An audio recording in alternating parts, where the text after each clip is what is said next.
ওখানে বিজেপি বা কোনো বিরোধী পক্ষ যখন মিটিং করেছে তারা যথাযোগ্য পারমিশন নিয়ে অনুমতি নিয়ে করেছে, এবং পুলিশের একটা বাউন্ডেন ডিউটি যে ওখানে নেসেসারি কভারেজ দিতে হবে, এবং কভারেজ ছিল।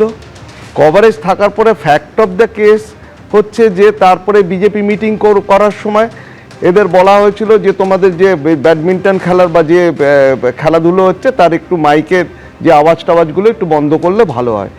সেটা তো হয়নি।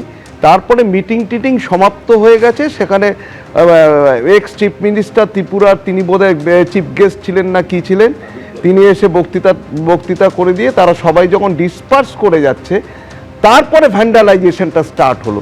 তাহলে সিকিউরিটি যে কভারেজ ছিল, পুলিশ যে কভারেজ, তাহলে পুলিশের বিরুদ্ধেই বলছে সিটিং কাউন্সিলর। আজকে রাজ্য সরকারের সিটিং কাউন্সিলর আজকে এক্সিস্টিং পুলিশ অ্যাডমিনিস্ট্রেশনের বিরুদ্ধে কথা বলছে যে পুলিশের নিষ্ক্রিয়তার জন্য এই ঘটনাটা ঘটেছে, পরিষ্কার। তো এটা যদি সত্য হয়, সেটা বলেনি তিনি, যেটা বলছেন যে পুলিশের উপস্থিতিতে পুলিশের সামনে ভাঙচুরের ঘটনা ঘটেছে। হ্যাঁ, তাহলে পুলিশ কি করলো? এক্স্যাক্টলি, পুলিশ করছিল, পুলিশ আটকাতে পারলো না। আমি বলছি আমাদের উদ্বেগের জায়গাটা আরো বড় চয়নদা, সেটা হচ্ছে এখন যদি এই পরিস্থিতি হয়, রাজ্যের রাজধানীর বুকে এই ছবি আমাদের দেখতে হচ্ছে, তাহলে যত সময় এগোবে পরিস্থিতি যত ভোটের দিকে যাবে, ভোটের নির্ঘণ্ট ঘোষণা, ভোটের দিন, আমি কি মানে রাজ্যের বিভিন্ন জায়গায় এই ছবিটা দেখতে হবে?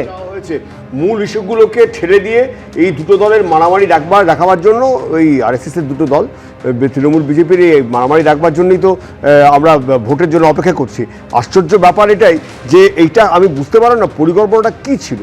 এইখানে বিপ্লব দেব আসবেন, তার জেড ক্যাটাগরির নিরাপত্তা, শুভেন্দু অধিকারী নিজেও বলছিলেন জেড ক্যাটাগরির নিরাপত্তা। তারপর সেখানে উনি উঠেছেন মঞ্চে, ওখানে পাশে আর একটা কোথাও ব্যাডমিন্টন টুর্নামেন্ট হচ্ছে, এই সুদীপ পোল্লের উদ্যোগে ওই ক্লাবেই, ওর চত্বরেই একটা ক্লাব, সেখানেই এই ব্যাডমিন্টন টুর্নামেন্ট হচ্ছে। আমি খুব স্পষ্টভাবে জানতে চাইছি, পুলিশের সাফিসিয়েন্ট নিরাপত্তার ব্যবস্থা ছিল না, নাকি ইচ্ছে করে রাখা হয়নি? এই সংঘর্ষের জন্য অপেক্ষা করবার পরেও এখনও পর্যন্ত একজনও গ্রেপ্তার হয়নি কেন? আমার প্রশ্ন তো উঠবেই। এইটা পরিকল্পনা ছিল না তো এই এলাকাটাকে অশান্ত করবার? এই অশান্তির ফায়দা কে তুলবে সেটা আপনারা বিবেচনা করুন। রাস্তা অবরোধ করে, আগুন লাগিয়ে রাস্তা অবরোধ করে এবং পুলিশকে নিষ্ক্রিয় রেখে উনি বললেন যে পুলিশ ওখানে ছিল। তাহলে পুলিশ ওখানে কি সার্কাস দেখছিল? পুলিশ কিসের জন্য ছিল? পুলিশের সামনে যদি ঘটনা ঘটে তাহলে রাজ্য সরকারের দায়, এবং যারা এটা করেছে তাদের দায়। এ দায় অস্বীকার করার কোনো জায়গা নেই। শুধু এখানে নয়, আমি আপনাকে বলছি, আজকে পাতুলিয়া, বটতলা, খড়দা, সেখানে ভারত মাতার পুজো হয় 10 বছর ধরে, সেই প্যান্ডেলে আগুন দেওয়া হয়েছে। সেখানে এইরকম একটা অবস্থা খড়দায়। সুতরাং আর শতপ্রণোদিত বা চক্রান্ত করে আগুন এই আপনাদের পেছনে আনন্দপুরে লেগেছে কিনা এটা তদন্ত সাপেক্ষ, এক্ষুনি বলা যাবে না। কিন্তু নিরাপত্তা ছিল না বা অগ্নি নির্বাপন ব্যবস্থার কোনো বলাই ছিল না, এটা বলাই যেতে পারে।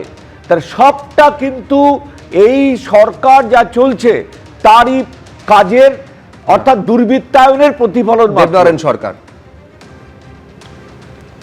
ঘরে বাইরে নিখিলেশের আত্মকথা রবীন্দ্রনাথ এক জায়গায় লিখছে, পৃথিবীর বড় বড় রান্নাঘরে যেখানে রাষ্ট্রযজ্ঞের খিচুড়ি তৈরি হয় সেখানে মশলাগুলো সব মিথ্যে।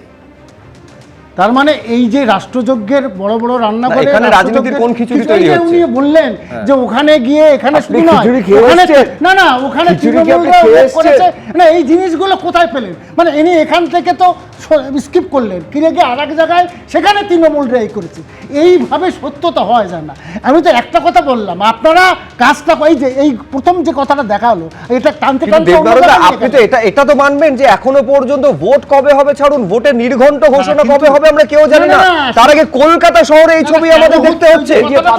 এই যে পাতুলিয়া, আমি দেখাচ্ছি, দেখুন ওটা তো ওভাবে দেখালেও হয় না, ওইটা দেখালে হয় না, আমরা ছিলাম না। আরে পঙ্কজ বাবু, ওইটা দেখিয়ে যদি বলেন এখানে আমরা না, এখানে তৃণমূল করেছে, এভাবে হয় না। এবিপি আনন্দ, এগিয়ে থাকে, এগিয়ে রাখে।